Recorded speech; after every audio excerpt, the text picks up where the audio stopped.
Welcome to Stories of the Endless War. Today we dive into the harrowing tale of Sechar VI, where the Dark Angels faced an unrelenting tide of Tyranids during the Indomitus Crusade.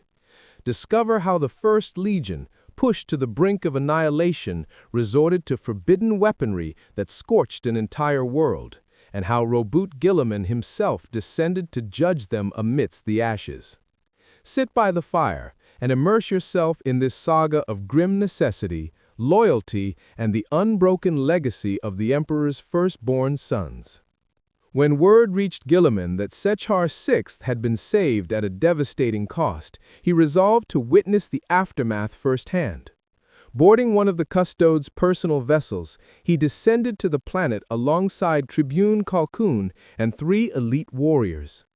From orbit, Guilliman glimpsed the Ebon Huntress, a venerable First Legion ship that had survived the Rangdan Xenocides, the Heresy, and the Scouring, yet now lay crippled by the Tyranid assault.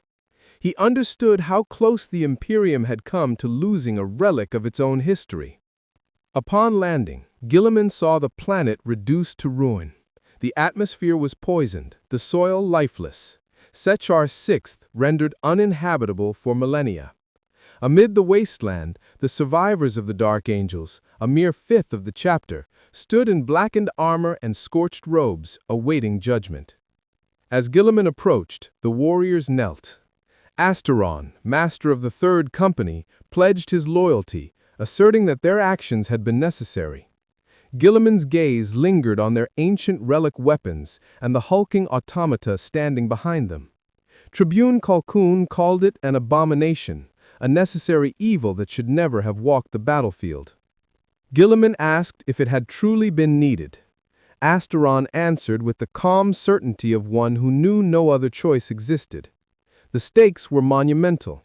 To save the Imperium from the hive mind, the First Legion had unleashed its most terrible secrets, becoming once more the angels of death they were always meant to be. Guilliman accepted their oath of silence, but felt the weight of the Emperor's legacy pressing upon him.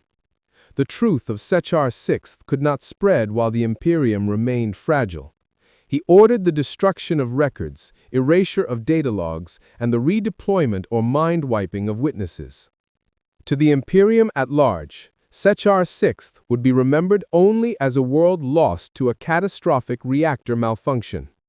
Before departing, Guilliman addressed the Dark Angels by their ancient title, Knights of Caliban. He told them that their Primarch would be proud. Some stood taller at his words, others remained unsettled, but all remained silent. As Guilliman left the scorched planet, he carried the grim understanding that the First Legion had not changed. They remained secretive, proud, and dangerously powerful.